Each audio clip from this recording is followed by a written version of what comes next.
Good morning, hockey fans. This is Stephen Heisler with HeisHockey.com, the Victoria's Hockey Company, and the Junior Hockey Discussion Group on Facebook. You are watching the Junior Hockey Morning Show. Today is Monday, June 6th.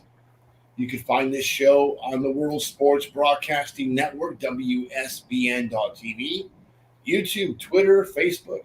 Hopefully this morning in your car, in your living room, on your computer. If you're watching it elsewhere in your office, doesn't matter. Today's topic, college focus, St. Mary's University of Minnesota. And our special guest this morning is my good friend Ryan Egan, the head coach of St. Mary's. Good morning, Ryan. Morning, Stephen. Thanks for having me. Excited to be here.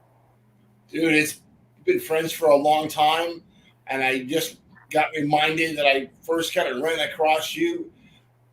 That must have been in 2014, 15 when you were in San Antonio? Yeah, it might have even been before that. It's been a lot of years. A lot of years. No, yeah, it had to be because I left in 2011. Craziness. So let's jump right into this. We're on a timetable now. The WSBN thinks we should have our show done in 15 minutes. So we'll try pulling that off this morning. Ryan, we're going to be featuring different NCAA and ACHA hockey programs over the offseason and wanted to kick things off with you.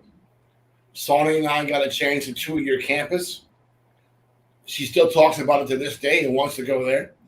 How successful have you been at locking down prospects after the campus tour? Well, campus tours have been extremely important for us. I think any coach would say you have a better chance of getting prospects if you get them to campus.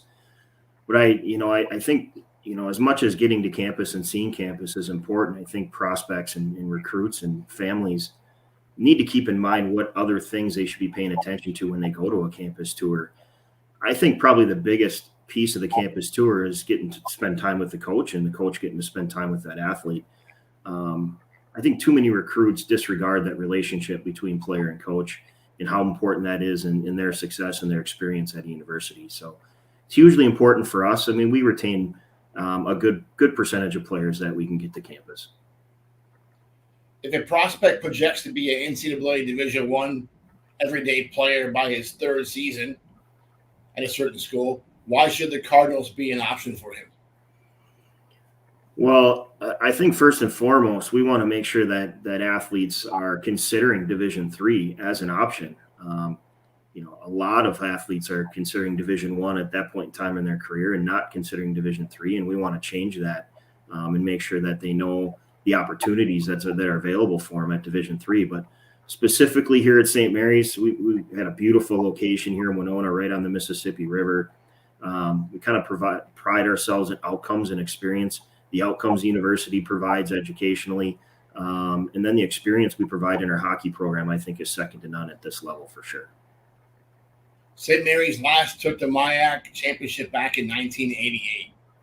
What do you really have to change about recruiting to get the Cardinals to another championship? Well, I think there's some things that we're working towards considering, maybe doing differently, maybe not. But I think the biggest thing for me is being more patient. We still have a few holes to fill as we look into this next year, and that's unusual for me.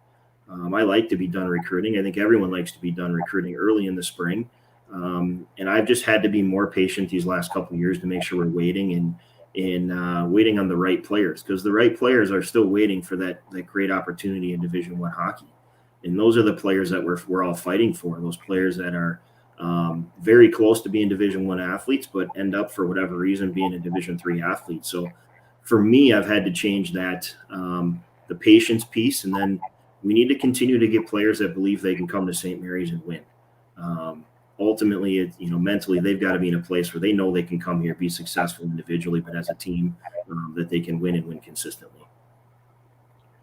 The top contributors of talent to D1 levels of play have traditionally been the USHL, the NAHL, and the BCHL. Is your staff also focused on those leagues? Absolutely. We spend a high percentage of our time in the North American Hockey League, like most coaches at this level. I think with the recent changes in the BCHL, I think that's going to allow us some more opportunity there at our level. And then we always like to dive a little bit into the USHL. One or two players that we think might fall out of that league. It's rare, and there's a lot of research behind it. But anytime we can get a player out of those three leagues, we become better immediately. There seems to be an elevation and level of play out of the Northern Ontario Junior Hockey League and the Superior International Junior Hockey League. What can players from those leagues and other Canadian leagues do to get your attention? Yeah, I think that's a two-part question. I think one is what can the athletes do, and two, what can the leagues do? The athletes, I think a lot of them are doing what they should. They're sending emails, they're sending video clips, or they're sending ways for us to watch those athletes play and compete, because ultimately it comes down to, can they compete here? And then two, what kind of human are they? Or the kind of character they have. But we want to make sure they can play here, and then we want to get in touch with the right people and see what kind of person they are. I think the NOJHL has done a pretty good job. I have access to those leagues, and they've made it accessible for us to watch their athletes. The SIJHL, although it's closer proximity to us here in Winona, they've gone with their own network in the SIJHL, and I'd like to see them make their network accessible to all college coaches.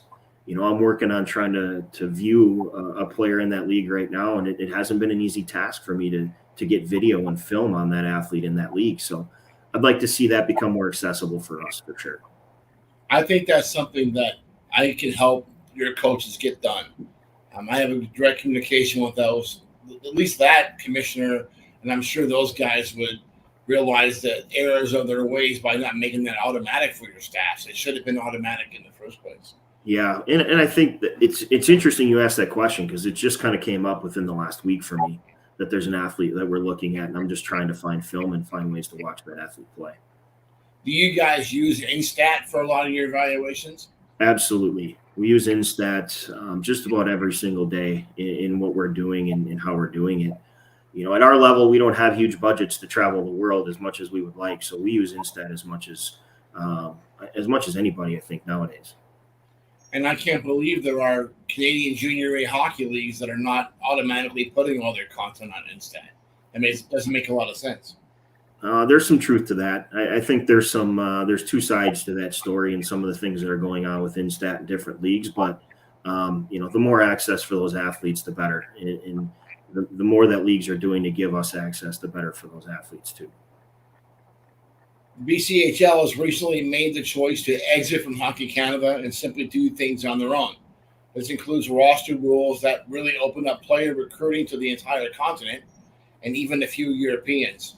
How does that change impact the junior hockey landscape and then the Cardinals' recruiting efforts?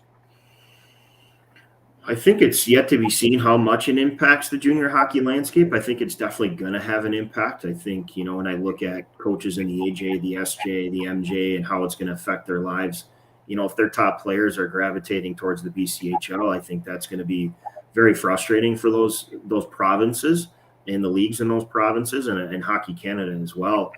From our standpoint, I think it's going to become a more diverse league, which is going to make it, in some ways, for Division III institutions, maybe a little more appealing. We dive into Canada and we do recruit some Canadian athletes, but we really target Americans in Canada. And if that offers us a more diverse opportunity for more Americans to be in the BCHL, that's going to benefit our program for sure. St. Mary's is a Catholic school. We're going off script here because we went too fast. So what kind of advantages does St. Mary's offer for Catholic athletes? Well, we talk about faith with our recruits a lot. I think, if you're a faithful person and you're interested in exploring having a college education where you can explore the opportunity within your faith, I think St. Mary's is a great option.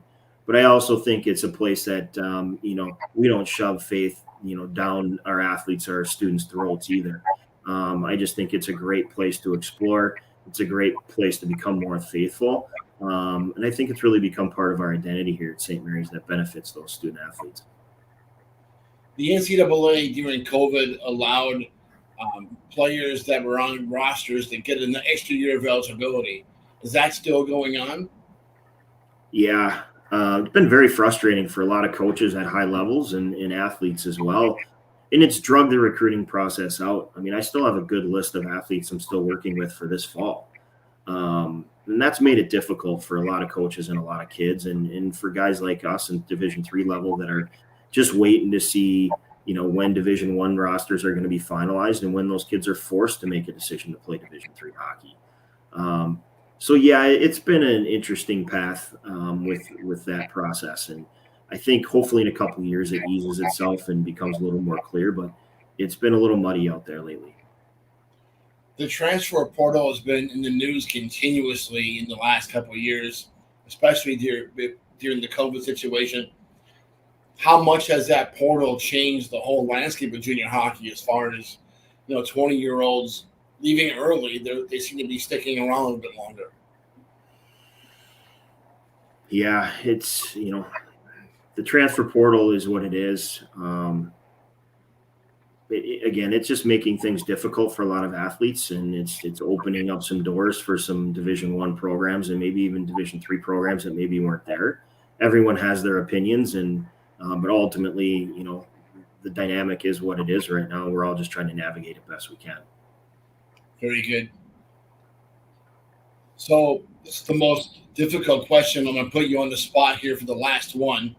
And I want you to answer this question honestly without your boss looking over your shoulder or your wife yelling at you. Vegas leads the Florida Panthers 1-0 in the Stanley Cup Finals.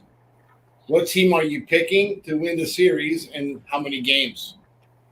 Yeah, that is a tough question. We talk about it in our house all the time with the boys.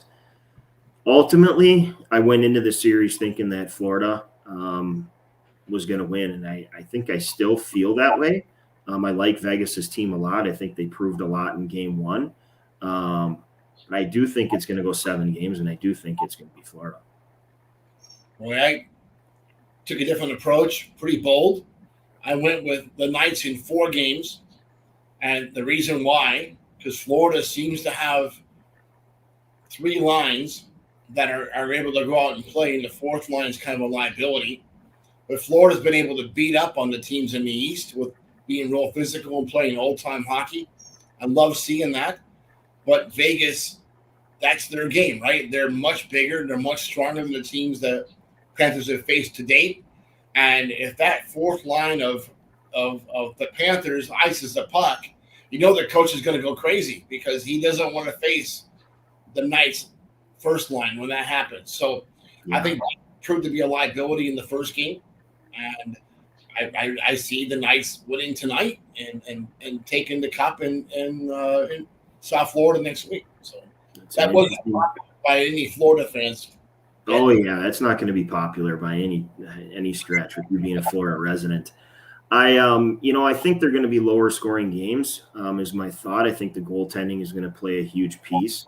I think Bobrovsky is elite, and I think he's going to win a couple games for him down the stretch. So I think it is bold saying in 4 just with that piece, but it's been one of those playoffs where anything's possible.